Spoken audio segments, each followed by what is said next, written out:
सत श्रीकाल दोस्तों, welcome to Guru Nanak cares. आप सबका बहुत स्वागत है। दोस्तों आज का वीडियो ना एक ऐसे इंसिडेंट से प्रभावित हुआ है। There was a patient in our clinic. एक सज्जन आए थे, अपनी स्कैन की रिपोर्ट साथ लेके आए। वो एक्चुअली व्हाट हैपेंड वाज, उन्हें कोई और दिक्कत थी जिस वजह से उन्होंने अपना एब्डोमेन का स्कैन करवाया, लेकिन उसमें ना किडनी में सिस्ट दिखा।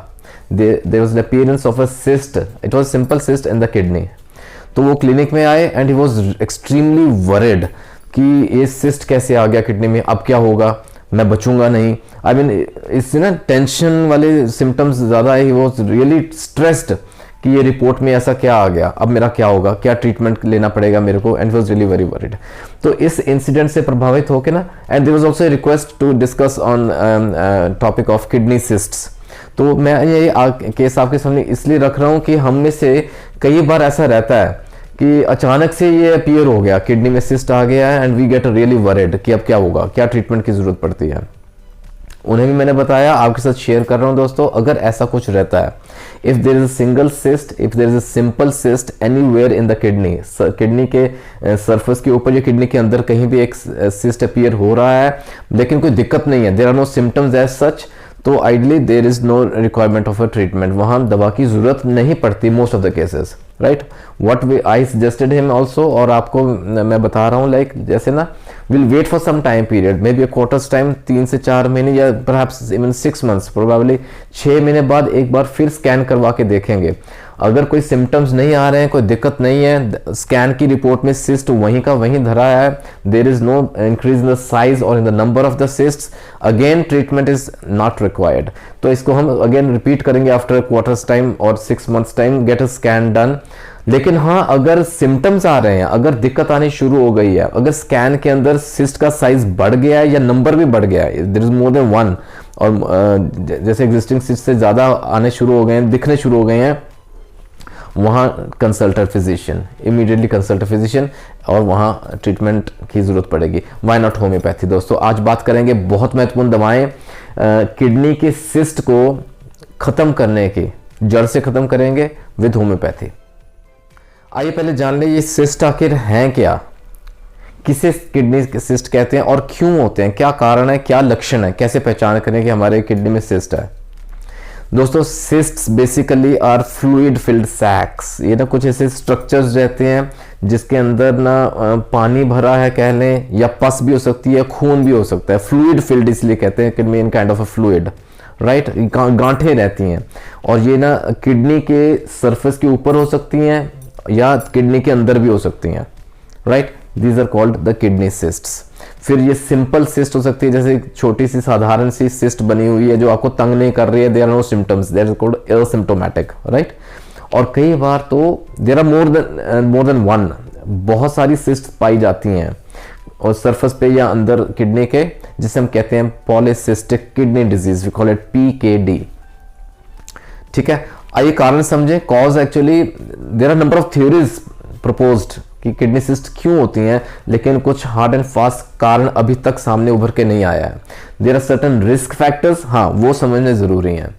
देखिए जहां मैंने पॉलीसिस्टिक किडनी डिजीज की बात की ना, तो जब वो पॉलीसिस्ट रह रहे हैं, poly means more than 1 cyst अगर किडनी में रह रहे हैं, तो उसके पीछे जो प्रमुख कारण रहता है that is the family history. वो इनहेरिटेड रहते हैं। अगर आपके पेरेंट्स में किसी एक को भी पॉलीसिस्टिक किडनी डिजीज रह रहा है, तो there are more than 50% of chances कि बच्चों में एक पॉलीसिस्टिक किडनी डिजीज PKD हो सकता है, राइट।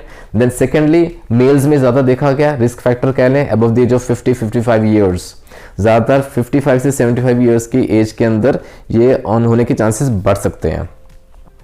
फाइन, आइए कुछ ना लक्षण समझें, क्या साइन एंड सिम्टम्स रहते हैं जहां अगर किडनी सिस्ट रह रहा है। Most of the cases are asymptomatic, जैसे शुरू में मैंने कहा सिंपल सिस्ट है, दिक्कत कोई नहीं है, कोई लक्षण नहीं है, कोई सिम्टम्स नहीं है, treatment might not be required, right. लेकिन अगर दिक्कतें आ रही हैं, क्या लक्षण है वो समझें। सबसे पहले तो देखिए दोस्तों, किडनीज की लोकेशन क्या रहती है, on both the sides, low abdomen में दोनों तरफ रहती है, left and right kidneys, right. यहां ना एक डल किस्म का पेन रहेगा, एक दर्द रहेगा। एक तो होता है बहुत तीखा सा शार्प दर्द रहता है, यहां डल सा एक रहता है, डल एकिंग पेन रहता है, कुड बी इन वन और the both the kidneys, lower abdomen sides में, ठीक है। सबसे पहले वो। अच्छा, सेकेंडली क्योंकि किडनी के ऊपर सिस्ट है, किडनी के फंक्शन को प्रभावित करते हैं, यानी कि the kidney function will be hampered. Kidney का रोल है यूरिन बनाना है उसने, तो यूरिन के साथ जुड़े हुए सिम्टम्स आएंगे। फॉर एग्जाम्पल जैसे कि ना यूरिन पास करने की एकदम से अर्जेंसी महसूस करता है पेशेंट, उसको जल्दी ही वॉशरूम जाना पड़ता है, प्रेशर बनता है। सेकेंडली कई बार he has to wait for urine to pass, pressure बनता है लेकिन यूरिन बहुत स्कैंटी आता है, बहुत कम आता है। थर्डली कई बार ना यूरिन बहुत डार्क कलर में रहता है, जैसे कॉन्सेंट्रेटेड है, उस वजह से क्या होगा, जलन महसूस होगी, there is another symptom. Burning होगी बिफोर यूरिनेशन, इनफैक्ट उस समय भी, during and even after urinating, उस समय भी जलन बहुत रहती है, बर्निंग है। फिर दर्द रहता है, पेन रहता है। अगर यूरिन को ऑब्जर्व करें तो उसमें ना स्मेल रहेगी बहुत ही, जैसे ना ओडर उसका बैड ओडर रहता है, स्मेली यूरिन रहता है। फ्रॉथ भी आता है कई बार, फ्रॉथी यूरिन। एल्ब्यूमिन निकलता है यूरिन में, एल्ब्यूमिनूरिया कहते हैं, उस पर अलग से दोस्तों वीडियो है, बहुत बहुत बेहतरीन उसमें डिस्कशन रही है। Do watch that video for basic information, albuminuria, right.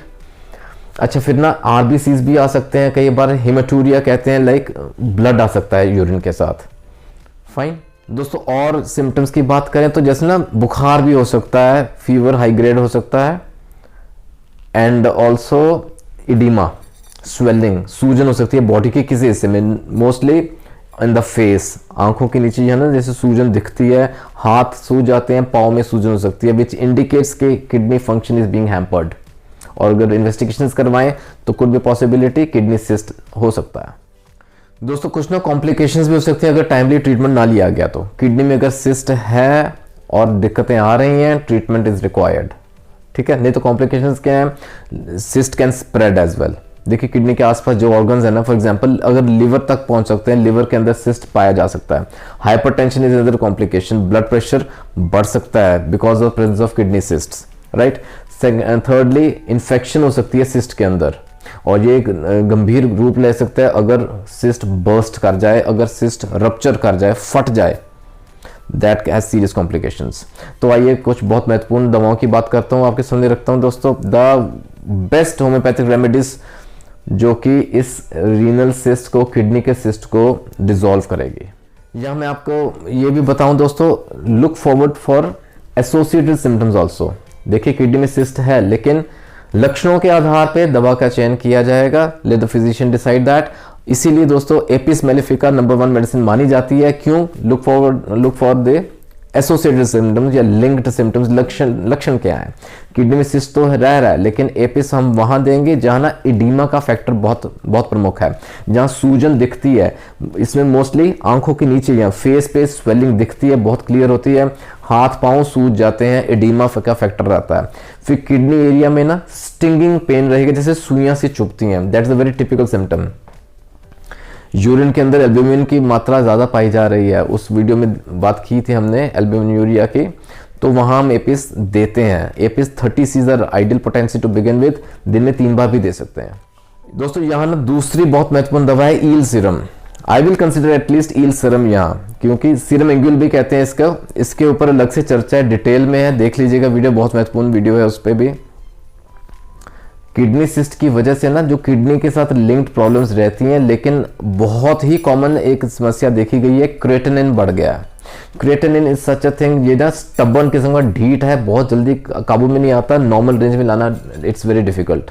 अगर एसोसिएटेड में दिक्कत है सिस्ट के साथ, क्रेटिनिन बढ़ रहा है, eel serum is ideal to begin with. 6x 7x mother tincture form में हम दे सकते हैं, 10 से 15 बूंदे दिन में 3 बार। दोस्तों तीसरे नंबर पे आई will consider lycopodium. Lycopodium is an excellent medicine for the kidneys. अगर किडनी में सिस्ट है, और ये पर्टिकुलरली फॉर दोज पेशेंट्स जहां किडनी के अंदर ना स्टोन्स भी हो रहे हैं, रिकरेंट स्टोन्स हो रहे हैं, बार बार हो रहे हैं, right, renal stones we call, वहां लाइकोपोडियम देनी है। यहाँ ना there is red sand in urine, urine pass करते समय ना लाल किस्म के रेत के पार्टिकल्स दिखते हैं, and specially when the kidney cyst in the right kidney, right side remedy है, लाइकोपोडियम वहां देंगे 30C टू बिगिन विद, दिन में 2 से 3 बार। अब क्योंकि किडनी सिस्ट की वजह से यूरिनेशन में दिक्कत आ रही है, हमने बात की ना लक्षणों में, यूरिन का एक अर्जेंसी रहती है, यूरिन पास करते समय जलन बहुत होती है, there is a burning factor there, burning during urination, even after urination, वहाँ कैंथेरिस याद रखें। बहुत महत्वपूर्ण दवा जहाँ यूरिनेशन के साथ लिंक्ड सिम्टम्स हैं along with cyst in the kidney, right. Mucus cells भी देखे जाते हैं कई बार यूरिन के अंदर प्रेजेंट रहते हैं, वहाँ कैंथेरिस बहुत अच्छा रोल अदा करती है। Where there is burning pain there is a guiding symptom, right. Cantharis again 30 से 2 से 3 बार। अच्छा, फिर एक सवाल आया था कि कई बार ना बच्चों में भी, that's a very rare case, normally क्या है मिडिल एज्ड मेल्स में देखा जाता है, लेकिन इन केस अगर बच्चों में सिस्ट आ रहा है, दिख रहा है, किडनी में दिक्कत आ रही है, हेलिबोरस नाइगर बहुत बेहतरीन दवा for particularly such cases, right. Albumin particles दिखते हैं यूरिन में और यूरिन पास करते समय दिक्कत रहती है, क्रेटिनिन भी बढ़ गया है इन केस अगर किसी पेशेंट में, along with kidney cyst, helleborus is another drug of choice. 30C दें सुबह शाम। अच्छा, जैसे वो पेशेंट क्लिनिक में आया ना, एक जैसे वो किडनी सिस्ट की रिपोर्ट लेके आया, बहुत घबराया हुआ था, बहुत बेचैन था, ऐसा अगर कई केस रहता है ना, किडनी के सिस्ट दिख रहे हैं, दिक्कतें हैं, सिम्टम्स भी आ रहे हैं और पेशेंट की घबराहट का फैक्टर जो है ना बहुत महत्वपूर्ण है यहाँ पे। द रेस्टलेसनेस, जो बेचैनी रहती है, एक फियर फैक्टर आ गया पेशेंट के अंदर कि मैं बचूंगा नहीं, जैसे फियर ऑफ डेथ बहुत ज़्यादा दिखने में आ रहा है। ऐसे भी रहते हैं, बहुत सेंसिटिव केसेस रहते हैं पेशेंट्स, और उनमें ना जैसे यूरिन भी बहुत कंसंट्रेटेड रहती है, बहुत डार्क कलर की है, कंसंट्रेटेड है, जैसे कि ना इवन इफ उसको प्यास भी लग रही है, पानी वो पी रहा है लेकिन घूंट करके पी रहा है, बर्निंग है, and the restlessness factor, the mental symptoms are very prominent. Ideal to prescribe arsenic album. 30C दें दिन में 2 बार। दोस्तों, जैसे जैसे सिम्टम्स बढ़ते जाते हैं, सिम्टम्स आते जाते हैं, दवाएं जुड़ती जाती हैं। Ideally talk to your physician to get a final prescription. अच्छा, यहाँ एक बात और मैं कहूँगा बिफोर आई एंड, कि जैसे ना I am very happy to see the response, आप सब लोग जुड़ रहे हैं और जिज्ञासा जैसे बढ़ रही है, अवेयरनेस जैसे सीखने की एक ना लगन बढ़ रही है, वो दिख रही है। जिस पर्पस के लिए गुरु नानक केयर्स तैयार किया गया था दोस्तों, टेक्नोलॉजी की बेनिफिट है ना, जैसे YouTube is the ideal platform, लोग जुड़ रहे हैं, अवेयरनेस हो रही है, होम्योपैथी को अपना रहे हैं, that is the best part of it, right. तो मैं यहाँ यही कहूँगा दोस्तों, lot of thanks for being a part of Guru Nanak cares family. जिन्होंने अभी तक सब्सक्राइब नहीं किया है, do subscribe and hit the bell icon for latest updates. जुड़े रहें गुरु नानक केयर्स के साथ for more such informational videos. आपका खुद का चैनल है दोस्तों, आपको मन में कोई डाउट है, कोई सुझाव है, कोई स्पेशल रिक्वेस्ट है, do mention in the comment section, उसको अलग से एक वीडियो के माध्यम से अपलोड किया जाएगा। जल्दी मिलेंगे अगले वीडियो में, अपना ख्याल रखें दोस्तों, टेक केयर, गॉड ब्लेस।